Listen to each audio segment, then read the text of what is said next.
T.I. and Young Dro in the house.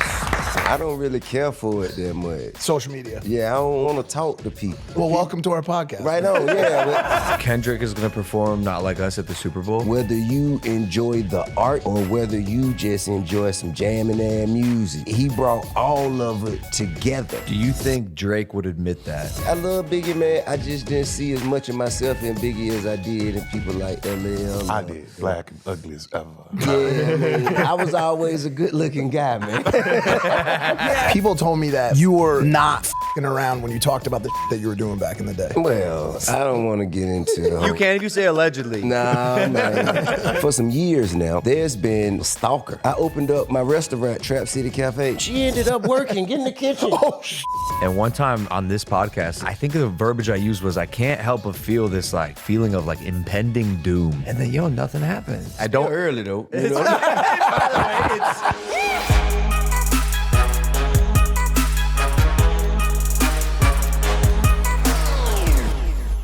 Which phone is that? Like, That's yours. Like this. no, that sounds like some prostitutes. Nah, it's yours. It's yours. No, Your bag, man. it's in your bag. No, thank you, Timothy. Who's my phone? You say something like what?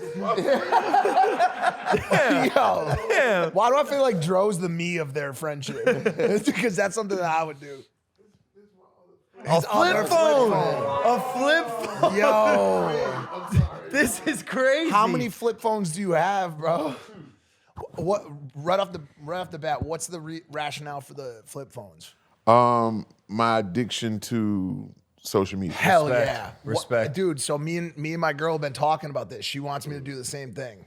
Yeah. So you're not on any of the apps. You get calls, you get texts. That's it. Call and text. Yeah. That's amazing. bro. Dude, I did the same thing. I just erased the app. I just erased the app off my phone. I don't do like Twitter, Instagram. Here's Facebook. the problem with that. And Dro, I'll let you. We'll talk on it later. Mm-hmm. I'm an addict, like for what? real. I was a heroin addict. I'm clean 15 years from heroin, right? Okay. And so like you can delete the app. I'm gonna re-download that shit. I did. That's like I need to get away from exactly the what I said. dealers. He I has need a to get little away more from the control than I dealers. do. Yeah, exactly. So you and I need the fucking flip phone. Yeah, I don't really care for it that much. Social media. Yeah, I don't want to talk to people. I don't, cause most people, Welcome to our podcast. Right on, yeah. But, cause most people ain't really got shit to say.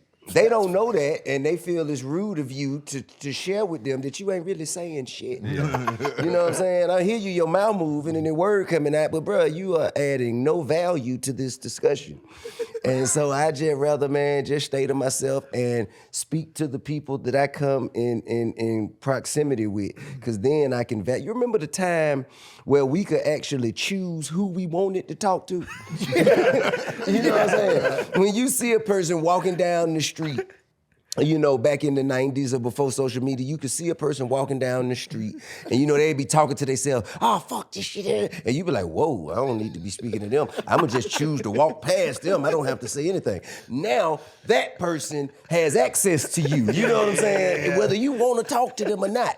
That's social media. So I just don't like the fact that anybody could just speak to me, whether I choose to speak to them or not. Because it's infectious. It's infectious. A lot of the shit that's going on is, and you could block them, but then 3 more are gonna pop up with the same message. Whack-a-mole. Yeah. And what it walks hand in hand with my addiction, like I want to talk to everybody when I'm high. What are you doing? Like, and who are you? Yeah. So tell me about your life. Yeah, I still do that shit. Yeah? I still talk to anybody. Yeah. But maybe not anybody. Maybe if they were out screaming nasty shit or like trying to divide and all that, I wouldn't. But like if I see somebody smile, that's the thing. Like, how can you approach somebody with a smile on social media? You can't really. You know what I'm saying? It's harder to pick and choose, like you said. It's also harder to decipher the validity of whatever a Real person versus is fake. saying. Like, whoever I speak to, whatever level of discussion we're having, I'd like to be able to really feel that they're telling the truth about whatever it is. And on social media, you just can't account for it. You actually must assume that they're lying at first. You have to. until you see that there's honesty within their claim. I don't think that's a filter that most people have. I actually think it's the opposite. I mean, when you're think high, if you don't there's give a a headline fuck. or something, it's like, yeah. I mean, I'll be honest, bro. The only reason I drink is so I could talk to people because I'm so. I feel like you're T.I. probably pretty jaded at this point. Yeah, by like man. just the success you've had, just the amount of people just in your ear, trying to talk to you, get at you. You never know their intentions. Like I certainly have had that kind of like inwards. I'm shelled off at this point. You say you had the kind of who? I like an inward. I went inward when I got Okay, got I it. think more successful. Like Right. I don't know, just so many people out there that I just don't know. I don't know if I give a fuck about them. You can't. Yeah. You know, I mean, you can't. I mean, I give a fuck about people as a whole. For sure. Society, you know, I give a fuck about humanity. But like individually, I can't. I just can't. It's too much bullshit out there. Yeah. It's too much bullshit out there. Now, once I have found a reason to care, once I have been made to acknowledge, okay, this is what this person is going through. This is this person's honest experience. Okay, now I can care. Yeah. But you know, people manipulate, someone's empathy. They will manipulate empathy to their advantage.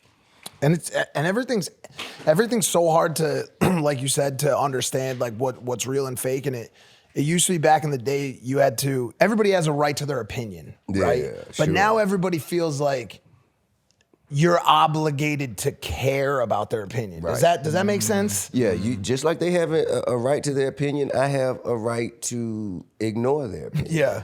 You know what I'm saying? I cannot give a fuck about your opinion. That's my right. That's offensive. You know, I mean, hey, bro, guess That what? is offensive nowadays. Hey, and that's your opinion. Yeah. We didn't do an intro. Ladies and gentlemen, T.I. and Young Dro in the house. All right. Banger. Hot damn, hot Atlanta, Kings of Atlanta. Dude, what an honor. What an honor. We were listening to some of your songs today. And Damn, I'm sorry. no, come on, Yeah, come right, on, dude. bro. No, it's so cool. Mike played one of them, and I was like, dude, I think I used that in a YouTube video, like a track. Me and my brother made like 12 years compilation. ago, Right. 11 years ago, man. Compound interest, man. You can pay now. No, It's for sure. You didn't have it then, but now I think you can. We got you. Right? Send me the invoice. All right, no Yeah, I problem, got you. man. No, No actually, problem. What? It was live your life. It was shoulder lean. Right. And we were talking about that today because this is like live your life and whatever. You're like what 2005, 2006. Nah, that's 2009. Even later. That's I 2009. remember MTV. The first time I ever saw your face in my life, Rubber Band Man music video, and I was like, okay, so now I'm being introduced to that. Might have been my introduction to Atlanta trap sound. Damn. And obviously, like I was around for Dupree era, but it wasn't the same. Yeah. Like it wasn't like really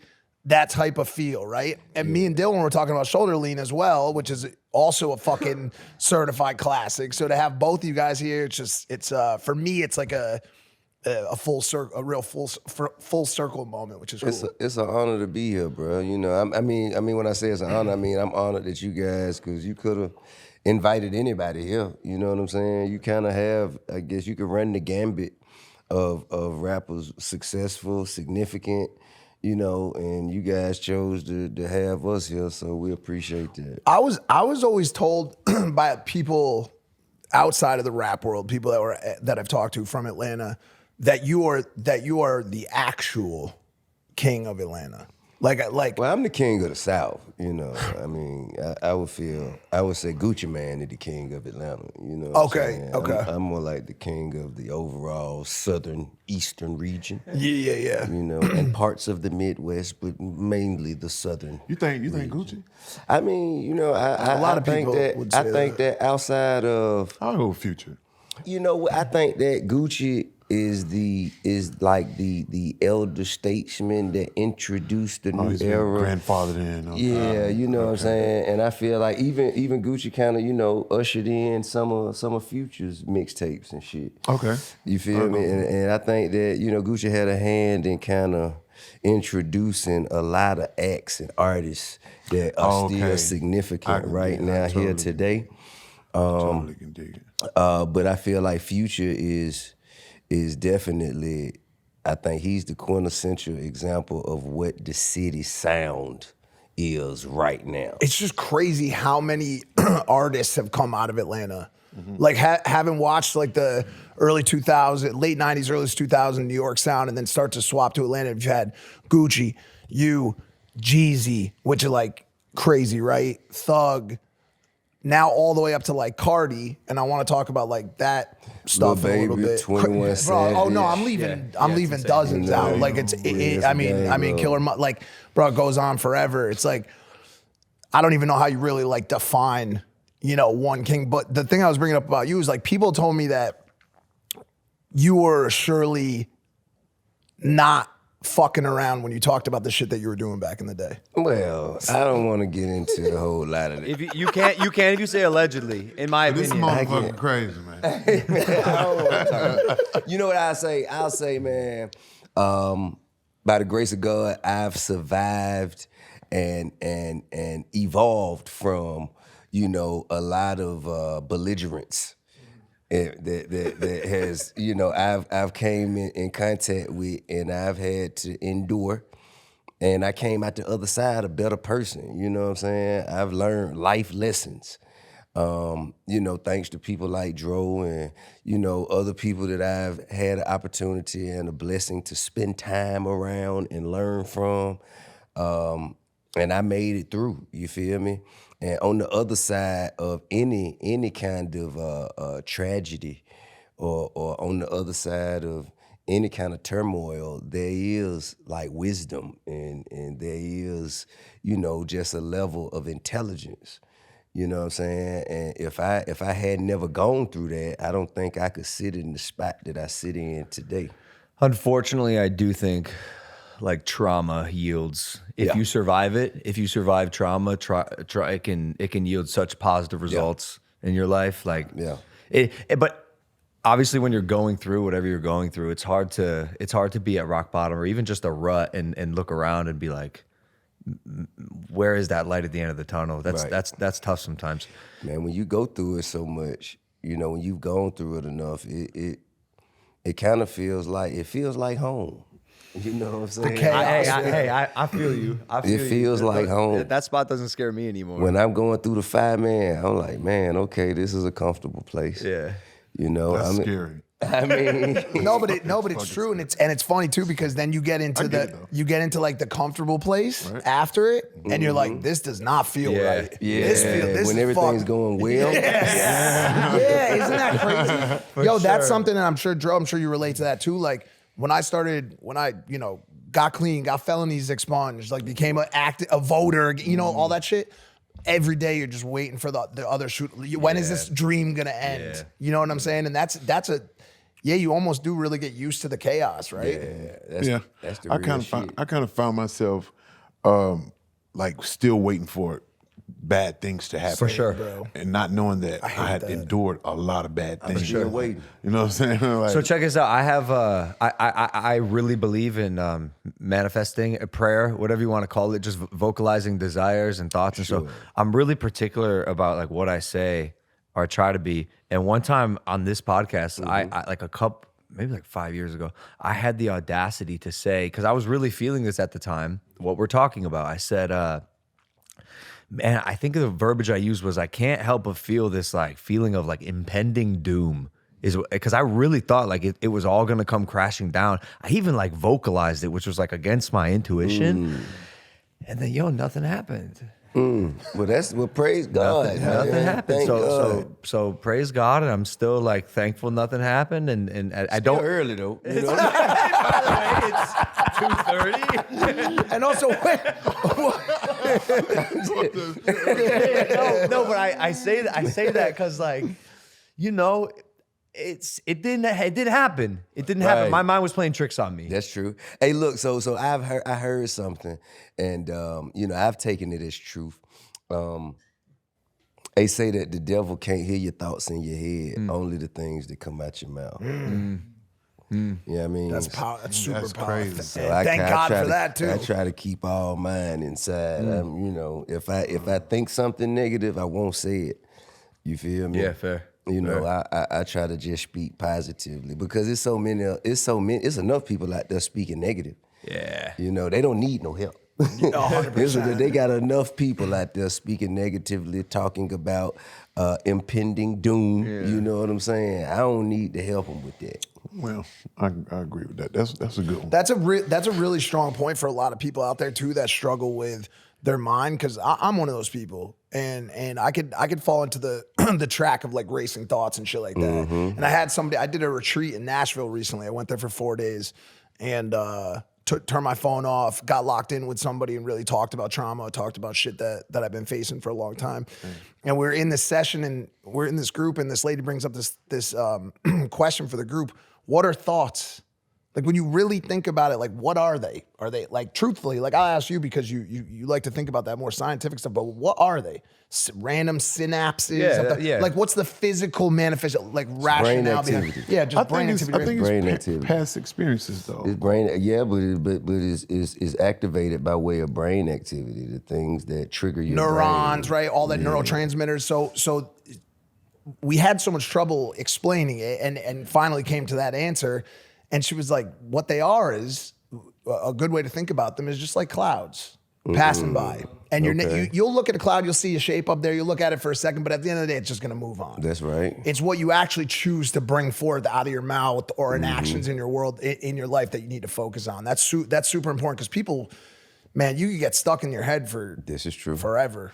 And for some people, this is not a pretty place to be. Yeah, I know my thoughts. My thoughts wasn't pretty, especially fresh out of rehab. I was thinking about all the sex I had with women, you know, what type of woman, and you know what it was like. And then once I tried to clean it out, I started digging back up like what drugs I used to, you know, get around and talk. You know what I mean? So it was just different. Then it'll race, and I'll be like, well, what was what was I like on drugs, and what am I like now? And then, you know, and then it just digs back into it. It just flips. So you got rid of that. You cleaned that Well, out. I'm still cleaning it out. I'm talking about like about like the sex, all the sex you had with them. So you basically renovated your spank bank. You totally. Joe, I gotta say this. Joe, I swear to God, good at the spank bank. one day I you're gonna couldn't get a imagine. chance. One day you're gonna get a chance to talk about this stuff seriously, and no jokes gonna come out. Because I seen the Breakfast Club shit, bro, and I was like, bro, this dude just wants to tell this To story. be honest, So bad. I need that. Yeah. I need the gauge, like, you know what I mean? Because when I do sit with them thoughts, it's hard to get out of my head, and because I think I have super anxiety, you know what I mean? I just 100%. race. And then when I try to think of better things, I think of better things, and I think of things that can to help me grow or whatever. But then when I have idle time, I resort back to what I know. You got to be intentional about your thoughts. You have to be intentional. I bet you both of you guys are really good at that. My mind can go where it wants. Another thing I heard recently, I think it was from Huberman or something like that, is too many of us listen to our mind as opposed to kind of being the director of what our mind is saying. Yeah, I'm good at kind of training my mind to head in a certain direction, or training. I always say, you know, I tell my mind what to do. You got to be the saying? boss of your mind. Now my heart is different. You feel me? I feel like, you know, sometimes my heart can kind of move me, you know, before I can allow my mind to direct it. But my mind, I feel like me and my mind, we kind of like, and we have a good arrangement going on. And you have one of the craziest, because you're So most of the time. yeah, I mean, actually, a little bit here and there. I will like, my mind will slip the anxiety you're talking about, and even like patches of depression, like a little bit, which is crazy, because like, bro, I look around in my life, I'm like, I'm not fucking depressed, but in the moment, certainly, like here and there, not that many times over the past couple of years, I've felt it. And I've actually, gotten I think it's a net positive because I've gotten a different outlook on just like mental health and mental like illness in general. Right. You put way more respect on it when you understand that there's a chemical imbalance in your brain, and there's nothing you can do about it besides cope as best as you can and stick to a routine that helps. For me, like especially when if there's ever an anxiety or like I feel that even just honestly just saying like depression, it makes me just feel fucking weird because I like don't want to. You talked about it, not acknowledging that negative thought. I don't want to acknowledge it, but like. Feeling depressed, not depression. Feeling depressed. Yeah. Well, it's like it's certainly like a patch sometimes. Here and there. Definitely understand. And you know what it's always fucking related to, bro. Right. When I'm coming off of weed and alcohol. Yes, it's you know what? That's exactly what I was trying to say. Like when I used to come down. When I was coming down off of drugs, it always was a patch of depression right there. Because I used to be like, oh shit, I'm back at this point. Yep. You know what I'm saying? Yep. Now I gotta try to strive to get off them right here. Yep. And a lot of that stuff came from when I got shot. Also, it can't like I could be sitting in this room and somebody can be in the back of me. I'm like, somebody about to hit me in the head with a fucking brick. Yeah. You know what I'm saying? Yeah, like, yeah. I guess it's just trauma from me from that, and then drugs, and then and the things that I was good at. I was good at fucking bitches. I was good at rapping and getting money, and then I was good at getting high. So I was so familiar with it for so long, to when I get through racing, it goes back to, oh, you know what you're good at, right? Yeah, exactly. You know what I'm saying? I can relate to that because like what always historically has helped me like get through these things is like I know what like baseline version of me is. Right. I know what the best version of me is, and I am astutely aware that my mind is playing tricks on me. Right. That's it. That's all it is. Yeah. Like my mind's playing tricks on me. Like while I'm having these thoughts, passing clouds. This too. See, shall not pass. everybody has that baseline, which is the thing. Because I was gonna ask you, Joe, is like when I think back, I started using when I was real young. I was like 15 years old. I started using oxys and then switched to dope and crack and everything. And I think, and now I deal a lot with anxiety and and depression and all that stuff for years now. And I think back, like, did I have that before? Like, was that part of the reason? And I think to the first time I used opiates, and how it calmed everything down, and it made me feel safe almost in my head and my body. Right. So I think I had it beforehand too. So that baseline that you talk about, knowing yourself and how powerful you are, and the ability to return that, a lot of people in life unfortunately don't even have a good baseline because they didn't. You know what I'm saying? I think just operating within this too shall pass can kind of eliminate the elements of depression. Because I feel like at least for me, being depressed is really sitting in a space where things aren't going the way I want them to go. You know what I mean? Where things aren't happening as I wish they would happen. And in my life, in my experiences, in these moments, I can say, man, things ain't happening how you want to happen right now, but we've been here before. On the other side, it's going to be back up again. So as long as you can sit through this, as long as you can get through this patch, on the other side of this patch is, everything that you enjoy. So I used to think that. I used to think like, it's because things aren't going the way that I wanted, but like sometimes like everything's going the way.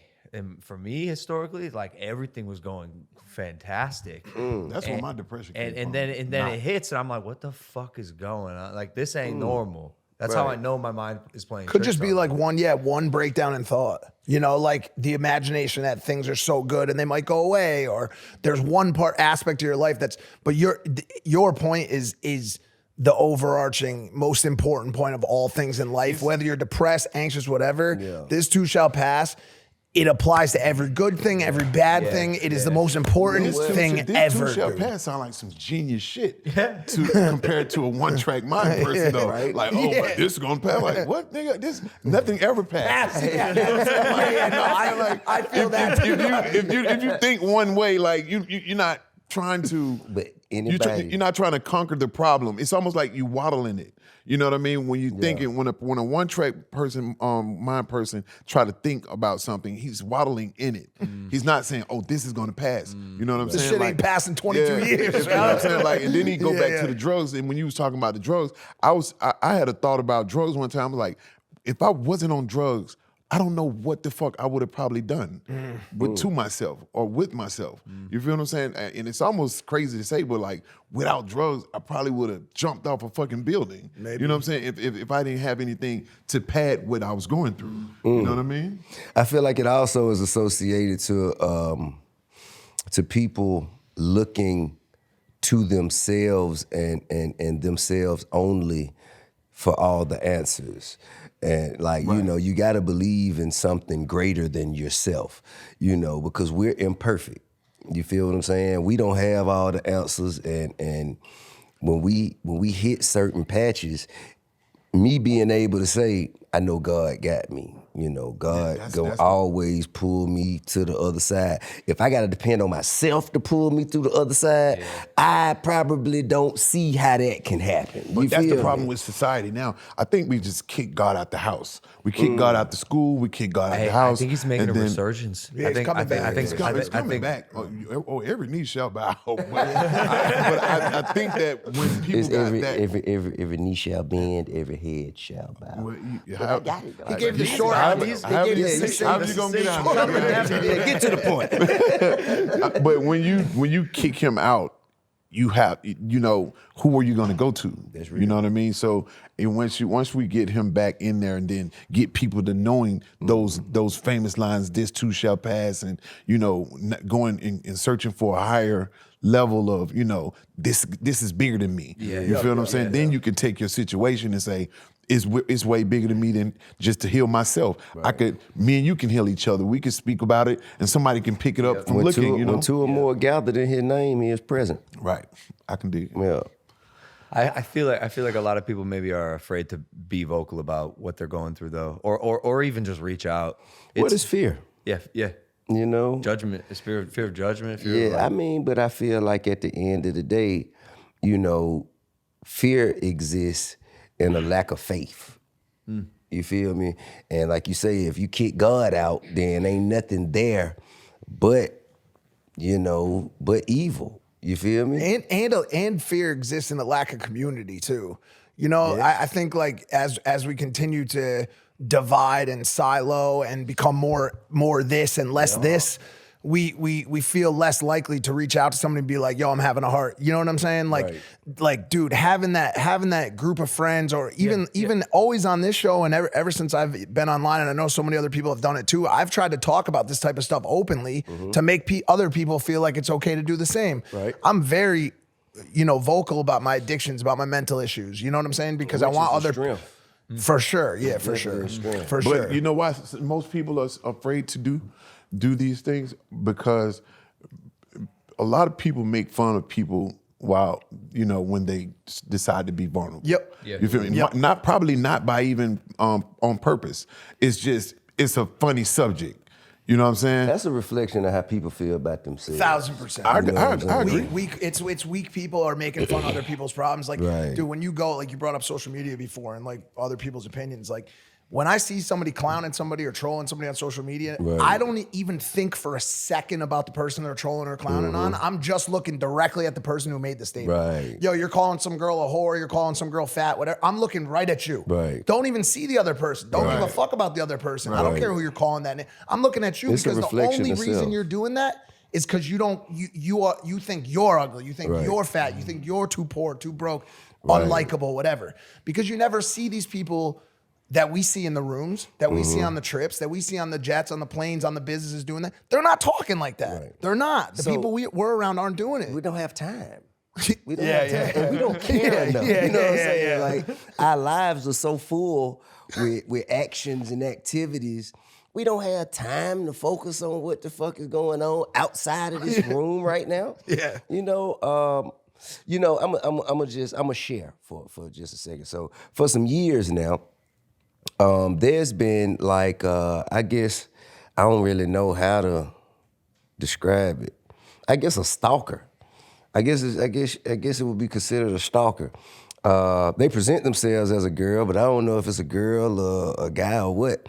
But they contact different people in my circle and just talk to them about me. You know what I'm saying? Like, they'll contact my wife, they'll DM her, they'll DM one of my wife's friends, they'll DM my partners in the Ha Mafia, some of my comedian friends, and they'll just talk to them about me like as though they shouldn't be around me for whatever reason. And every time people come and say, "Hey man, the person, you see the person," I say, "Yeah, I know who they are. I don't know." I'm not on social media, so I don't know if they hit me or not. But when they come and they like talk to them about me, I'm like, man, can you imagine the life this person must have? It's been years, bro. It's been years. All right, it was me. It's me.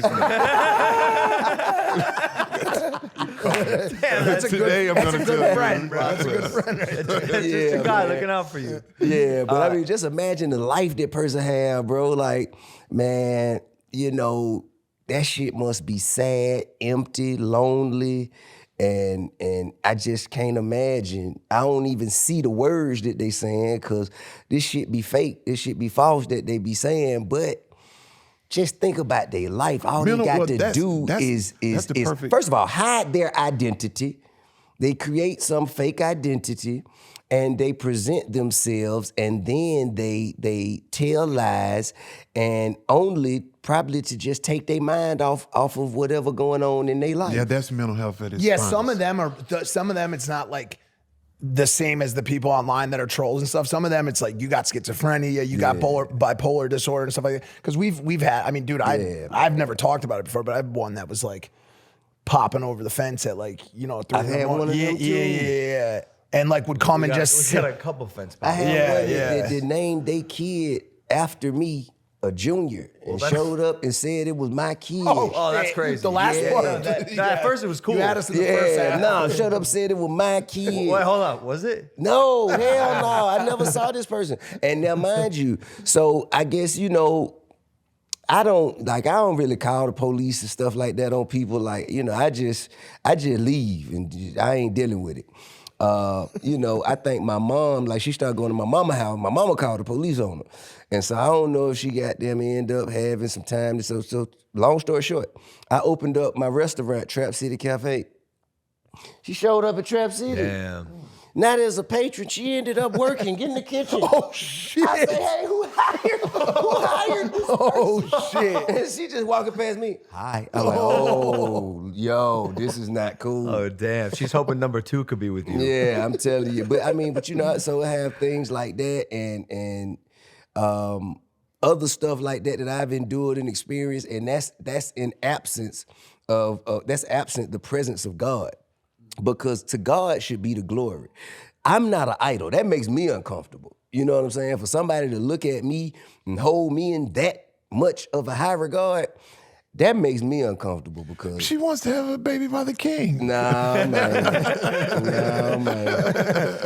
I can't do it. But the thing is, like, when you have these type of people, it was also a guy that jumped my gate a while ago. Yeah, dude, we got a lot of gay hoppers. Throwing stones at my daughter's window. Oh, man. I think you beat the shit out this. Hey, man. Allegedly, in your opinion. I don't recall. You But, should beat the shit out this guy. well, if I should, good. I mean, man, throwing stones at a daughter's window. Come on. Yeah, I don't know. Like, Rick. there's Stone at my daughter's window at my house. Don't even need to say it. You don't even need to say it. And if you do say allegedly, in your opinion, no, I just had a daughter. I can't imagine. I can't imagine. This girl looks at me. She's 4 months old, and she just stares at her dad. And she's the only person in the world who can ground me in this present moment in a way that no one else can. Nothing else matters except my connection with my daughter, because she knows she likes me. She's like, I fucking like this guy. I don't know why, but he's funny. He's around. He holds me. He's around. And He's around. That's Yeah. the first thing. Yeah, it's a good start. Yeah, As the king, you should have him dealt with for his insults. The good thing is, man, now I got sons that can do it. I don't have to do it How old anymore. are they? My sons, man, the oldest is 24. Oh, yeah? No, 20. He turned 25 February 2nd. The second oldest is 23. My next is 20. Then my youngest son is 16. Yeah, protect the sisters. Yeah, my youngest daughter, she's 8. Yeah, I don't even know how much protection I'll need to be doing because you know my daughter's uncle is Jake Paul, and I think he's probably what people really should be worried about in the future. Wait, which one of which one's King? He's King is my 20-year-old. He just turned 20. all right. So I see him on social media, and I'd heard about it a lot, and then it seems like now I haven't, which I think is a good thing. Is that what? Yeah, I mean, to be honest with you, you know, King is Just like he was. That's what I was I have kind to of. there's step in. cameras, I have to say this because I see like what I see and what you guys see are two different things because I was around when he was that age and younger, so I could see things that he probably don't even see because I'm around him without his dad around, and I'm like, boy, you just move just like your pops. But at the same time, he got his brain though. like everybody at certain points in their life, you know, went through moments of indiscretion, especially as teenagers, early 20s. All of us did. The only difference in us and King is we weren't on camera. Yeah.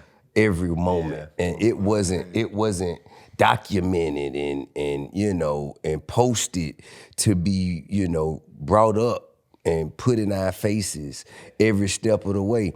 I feel like, you know, he's beginning to learn, and now he's beginning to see for himself that a lot of the things that, you know, older people or had been advising him of, he's seeing kind of for himself. Oh, okay, I see how that happened, and he's, you know, he's becoming more mature. He just had a son himself. Yep. So he becoming more mature and wiser and more selective about how he shares himself with the world. And in a weird way too, like he almost went through like the attention era, right? Grew a social media following, which in a similar vein is kind of what him and his brother did. They pissed a lot of people off. They created a ton of controversy.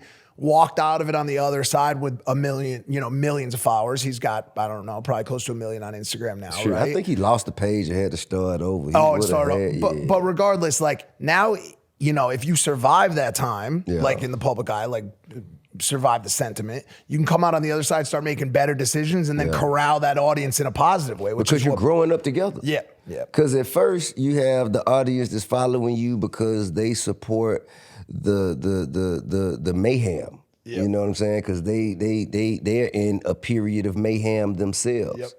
And then you have the people who look down and shun the mayhem because they've either have never been courageous enough to exist within the mayhem, been afraid of it, or they've evolved out of it and they know what's on the other side and don't like it for you. Yep. All right, so as you grow up, the younger crowd that is supporting you for mayhem, eventually they're going to grow out of it as well. And they'll grow either by your example or you will just both grow out of it, you know, just subsequently together. And the older people will begin to be prouder of you. You know what I'm saying? So it's gonna grow. It's going it will expand and people will follow you and support you for different reasons. Like as he's young, people like, yo, I'm supporting him because I want to see him get it right. Or I want to offer him some advice to get it right. And as he, you know, evolves beyond it, it's like, man, I knew he could do it. And now I'm going to support him because, you know, he's gotten it right. But as a father, it's just to me, it's a blessing and an honor to be a part of a journey that I can see from beginning and transition, and even on the other side of it.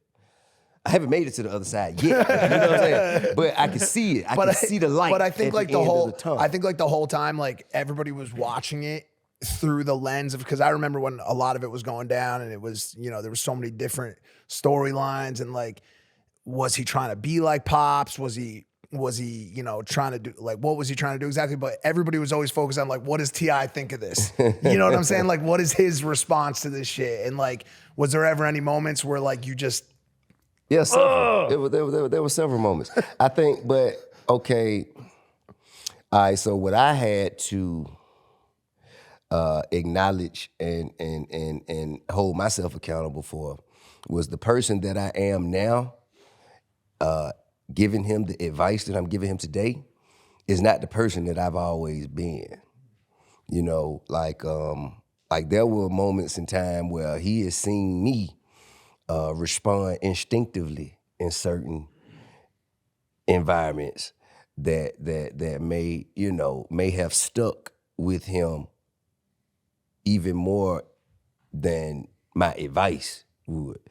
You feel what I'm saying? So he saw how I handled certain situations, and the thought or memory of that is stronger than the words that come through my advice. do as I say, not as I do? Yeah, but that's the what we opposite. would like to. That's what we would like to think that they would do as we say and not as we do. Actually do what you do. Yeah, but my mentor of mine, O.J. Prince, man. Yeah. He told me. He said there'll be more caught than there will be taught.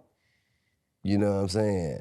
So the things he catch. So now as he spend time around me, I'm more conscious about, you know, my actions and decisions, and hopefully, as we get into the next 5 years, the memories of how I've conducted myself and how I've handled myself in this part of my life will begin to reflect in his actions. This is a really interesting conversation because, like, again, new dad. I'm looking at parenting now and trying to figure out how I can raise like grounded, humble, well-mannered children. Given like I live a very blessed life, and I worked really hard to get here, but I also did a lot of crazy fucking shit to get here. And by the way, it's all on camera. So like, you know, if I'm my daughter and my son, and I'm like, this is what I've learned. This is my experience. Like, trust me, I touched the stove. Not only will they hear stories about me, they can see all of them. Right. See all of them, and yours as well. Like, man, Lots of it. Yeah, it's all online. So how could King not see what his dad is doing and want to emulate that a little bit? Well, you know, luckily for me, a lot of the shit that I did that was the craziest, some of my best shit will go unnoticed because you know what I'm saying? I didn't. Yeah, a lot of stuff we did didn't make it. He might know. Thank God. You know, thank God, you know what I'm saying? But I think that one thing I know that my children have seen in me is how I treat others. You feel me? Like how I treat others, I try my best, you know, to lead with treating people how I want to be treated. You know what I mean? I think it's a good thing that you have who you used to be and who you are now, who you aspire to be. Like, I have a 9-year-old son. He's a big fan of you, by the way. His name is DJ. DJ, And what's up, buddy? Stand for Dro Jr. George Jr. So the drugs and the women, all the stuff that everybody knows that caught wind of, you know, social media. Yep. You know what I mean? If he's gonna see that, but once he see what I transformed into and what I did for him, you feel what I'm saying? He's gonna be able to say, "Oh, he changed." You know what I mean? So You if you would ever, hope so. if you ever, certainly hope so. but if you ever get to that point, here's your inspiration. Right. You feel what I'm saying? You're not just lost and I saying, see. I don't know what to do. see. Like, I have it in me to turn this around. Yeah. Life is a series of adjustments. Yeah, I've always prayed for that, though. I've always prayed that if you, God, just don't, I know my children are going to get into things. Just don't let them get into something that they can't change. Get on, yeah. Can't get out Which of. can happen. Cool, yeah. And it's like you talked about earlier that that return to your instinctual nature. And I remember that video of you going to the club because they used not one of them because there's been a couple, but when you went to the club because they used your face and King's face. Yeah.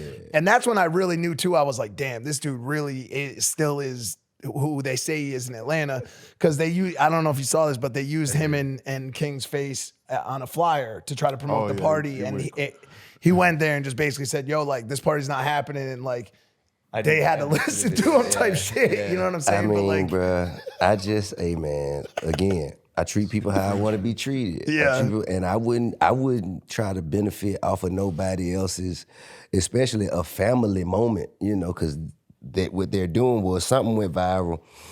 Let's just say me and King had a Harris family counseling session. Yeah, I you remember. know what I'm saying? That just happened to be public, happened to be made public, and it was a big deal at the time.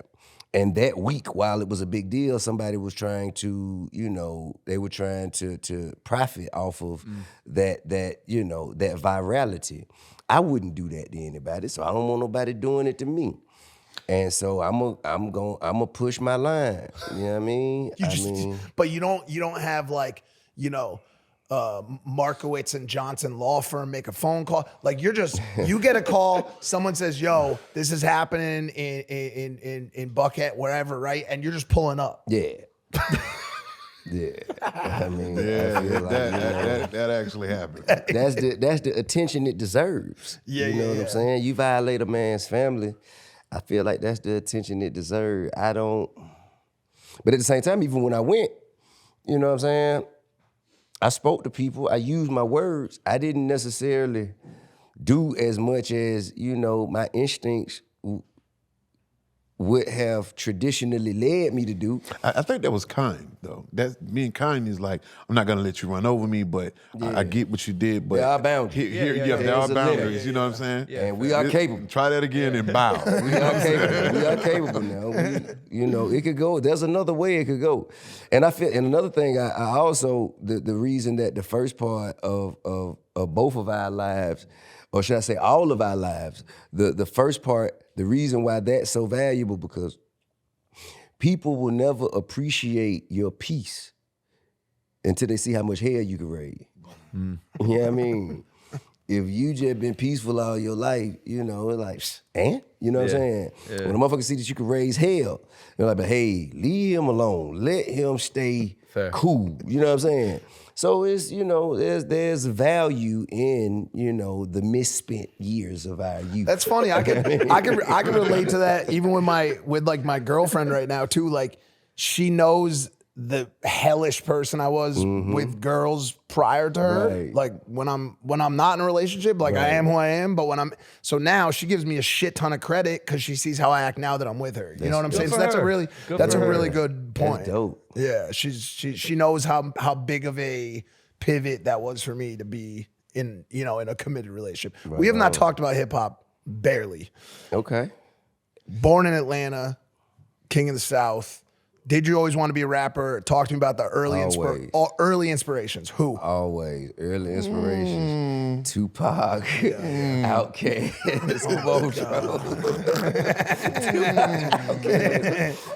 LL,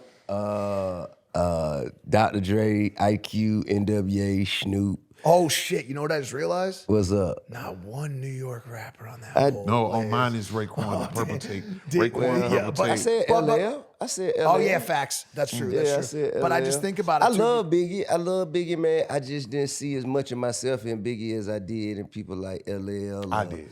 You know, even like Run DMC. Black and ugly as ever. Yeah, I mean, I was always a good-looking guy, man. Yeah, so you can see it in your inspo. You know what I'm saying? Yeah, but nah, I've had tons of inspiration, man. And yes, I've always, since I was, man, not 3 years old, in the 3rd grade though, I would start writing raps, and just that's what I always wanted to be. When somebody said what I want to be when I grew up, that was the first answer that I had. My actions sometimes suggested otherwise. Yeah, but that was because I didn't have. Now, his objection is valid because when I met Dro, I did not see. I had no, and you know how people look at Atlanta as this. It's like this epicenter for success in music and entertainment. I've born and raised here. I never met nobody. I never met nobody as a kid, man. I never met JD. Well, you know what? I ran into Too Short because I used to sell dope next to that barbershop where he got his haircut. Same thing for Big Gilt and Goody Mob. But other than that, I never really met anybody that I felt like I could be introduced to an opportunity through. But also on the flip side of that point, as soon as I met someone who offered me an opportunity to do what I love for a living, I let the bullshit go and never really went back. But at that time, Atlanta and the South were just kind of coming into the throne, right? Like we're talking 2001, 2002. Nah, Atlanta been cracking since 92, 93. Sorry. OutKast. That's not what I'm. Crisscross. Yeah, facts. With the backwards jacket. That's like Chris Smith was my best friend in school, so I was really connected to. I don't mean. I shouldn't have said coming into their own. I mean taking over the hip hop, like because if you think about it, New York still had it till the end of the '90s, right? Yeah. And West Coast had it, but Atlanta when did Atlanta really become what it is and what it means to hip hop? OutKast. I'm gonna still say OutKast. Really, For us, I would say OutKast. OutKast. OutKast really opened that valve. I can't speak for what Atlanta meant to everybody else. Yeah, oh, got it. You Got feel it. me? Yeah, that makes but sense. For us, Yeah. we felt like we made it when OutKast and Goody Mob and TLC and like when LaFace was here. Yeah. You feel me? What When year So Def was, they throwing events and you can go, you might see Big Boy on Old National and in Cadillac. You might what I'm see saying? you see Low on by Greenbrier Windjammer. You might see Gilt them at JJ Real Shack. Now that's when it felt like I felt connected. Yeah, me too. Yeah. So wait, it sounds like you guys have more of a connection to that like ATLians era. Dungeon Family for sure. Then even like Rico Wade might be on Camerton. You know what I'm saying? That's right. You have to. We've sold weed to rappers. Yeah. You feel me? Nah, for real now. Yeah. We've sold weed to rappers just in passing, Like, hey man, I can get some weed? Yeah, right here. You know what I'm saying? Like for real. And didn't have no real conversation. It wasn't no, hey, can you get me a record deal type shit. It was just a conversation in passing. And he was like, hey man, I sold such and such, man. I sold them a goddamn half ounce earlier. And that made us feel connected to the culture because we listening to this shit. Can I ask you a question about current hip hop? Sure. Do you think Kendrick is going to perform Not Like Us at the Super Bowl? Indubitably. Indubitably. Mm-hmm. Yeah. It's his biggest song right now. Yeah, of course it is. It's his biggest song. I'm not going off of, the impact that it had, on Drake and his position in all of it. I'm totally away from that. Just disregarding that completely. It's Kendrick's biggest song. Scoreboard, like from a number standpoint. Yeah. One of his Okay, biggest. so what I'm saying is it brought people who, because I love Kendrick and I've always respected his work as an artist. I've always, but there have been times where he got a little too deep. Yeah, you know what I'm saying? Yeah. I'm like, man, I'm gonna have to catch the next one. You feel me? Yeah. This is one where whether you enjoy the art part or whether you just enjoy some jamming and music, and he brought all of it together. do you think Drake would admit that? To be honest with you, I ain't really in a position to really speak on. I feel like Drake has a lot of reason to dislike that particular. I think Drake a moment player, in man. time. It's just a lot of people. When everybody get to talking, you hold back. Here's whatever you what want. Drake I should feel do, like honestly. emotions run wild. It just depends on how in tune or how much control he has over those emotions.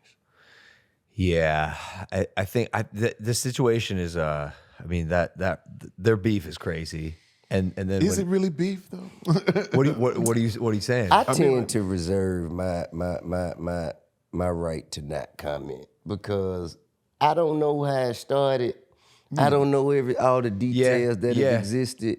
So I don't think, The reason I I said speak that, on the 'cause- success of a song or whether or not I think a song would be performed, but the nuances of the entire disagreement, I don't think I can really speak on. There's a lot there. I said that There's because a lot there. I'm from the street. Like beef is different.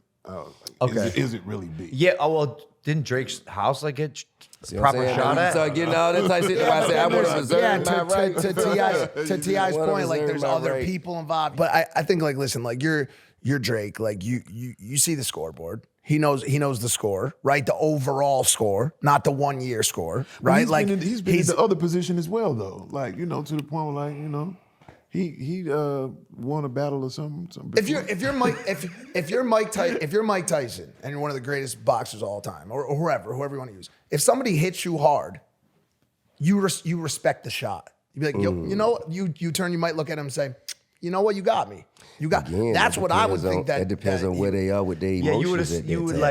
you would assume, but who knows? That's logical. It depends on where Mike is with his emotions, how much he got his emotions in check. do you want to convey that? Yeah. Like, He does nowadays, trust me. Mike's real in tune with his emotions nowadays. By way of, There are times you might get your ear bit off. it's very true. That's very You feel true. me? Yeah, I mean, I think now, like for the past couple months, Drake has had to go back and look at what the support looked like for the record, who's he still friends with, and we'll see how it all spins out. Yeah. But I mean, I guess that's the best part about being in the audience. yeah, you just get to watch. Yeah, And you've collabed with one of the two, right? Both of them. Oh, with both of them. Yeah. Like, I remember when they both came in. Both of them, I had the pleasure and the honor of being introduced to them when they were just stepping into the game. You feel me? And I've had the opportunity to work with them at that moment in their careers. You feel me? I met Drake, when he was probably right before he dropped Best I Ever Had? You know what I'm saying? So, and I've had the pleasure and the honor of, watching him evolve into the legendary artist that he is today. And same for Kendrick. I met Kendrick when I was just getting out of prison. I think this is before Good Kid, Mad City. This is like mixtape. Section, what was it called? Maybe Section 8. Yeah. Right in there. And him, Top, a few of the cats from Top Dog. They came through. I think they had like a tour that they was on. They was out here promoting and working their shit.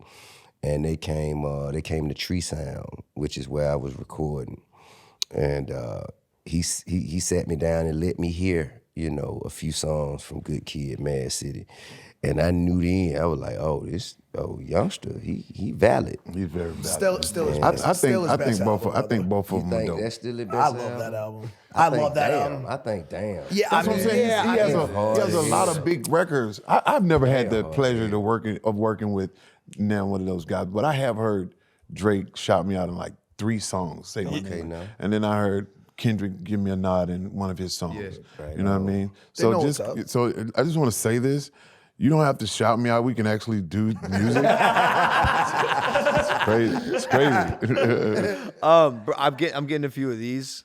I gotta. We have 8 minutes, right? What's You could, because we still gotta get the thumbnail and stuff. Whatever. They have a new song out now. Yeah, what Thank is God. it, guys? Okay, yeah, it's called Thank God, man. It's Yeah. me, Dro, Sunday Service, and Kurt Franklin. Amazing. Yeah, it's an inspirational, spiritual Yeah. vibe. Cool. You feel me? Cool. Is that the wave you're on right now? I mean, yeah, for this part of my for this song. I'm not like, transitioning over into gospel music.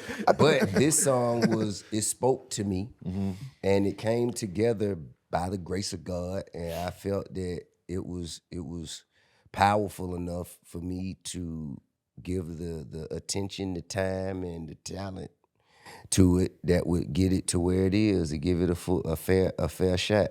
And Dro is his testimonial on there. I feel like is something that the rest of the world just need to hear. It was a chance for me to actually get off like my overdose. Cool. You know what I mean? And to be able to talk about it and bring light to it, and be a beacon of light or hope for other people that's going through the same thing. Man, that's so cool. When art can be like that medium for people. Right. Yeah, that's so cool, man. That's when it's used, I think, for the purpose that it was meant to be used. For sure. Well, we could do this all day, guys. I want to say, like, I really appreciate the conversation. Yeah. This is cool. So like a bit of a different podcast. Those first 30 Thank you minutes for sharing, guys. Yeah, thank you No, that for was sharing. deep, bro. Thank you for sharing. It was dope. And yeah, thanks for blessing us with your time, man. Man, it's my pleasure, man. And I mean, hats off to you, you know what I'm saying, for turning your life around. I mean, the success is great. The success is great, but just Like my finding spirit animal over there. finding peace in the midst of the chaos, and being able to overcome addiction and all of the bullshit that life threw at you. I mean, that's solid. That's powerful. He should be dead by now, dude. He just turned 40 and like. And you look good, brother. that was Yeah, he up, looks man. good too. A lot of moisturizer. Hey, and congratulations, man, to you, man, for you know what I'm saying, for Yeah. Thanks, I man. guess getting people to take you seriously as a fighter. Well. Definitely Well, I'm talking about Definitely the as a people, wrestler. the people Nah. who cut the checks. Nah, for sure. You know what I'm For sure. saying? The people who pay, you feel me? I sure. think, I think when you fight Gervonta, I feel like that when people are really Nice. know. When I'm No. it's not. Gervonta's, bro. Size matters. Unfortunately, I don't give a fuck how good you are. Like, Okay. I learned it when I fought Floyd. Like, Right. bro, size matters. Like, I would fucking kill Gervonta. He's. Oh, damn. I'm sorry. Well, there we go. Oh, damn. Sorry, Gervonta. You're a great fighter. But like, bro, stay in your lane and weight class. T.I. and Young Dro, ladies Wait a and minute. gentlemen. Who do you want to fight next? Who do you want to Bro, fight? I'd love to fight McGregor, but he's owned. He's owned by the UFC. Yeah, he can't do anything without Daddy Dana's permission. Just stick to the wrestling. Damn. So let me ask you Just this: stick to the what's the weight class as far as like by numbers? I think in boxing 205 is cruiserweight, and then I think it's 185. Okay.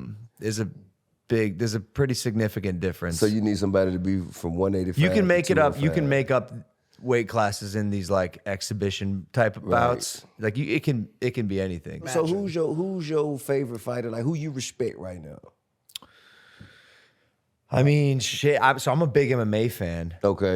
It's gotta be Pereira, Alex my Pereira. God, Man, he's like. There's a point in like I've been following UFC forever. There's a point in fighters' careers where sometimes they're looking genuinely unbeatable, and he's like at that level where it's.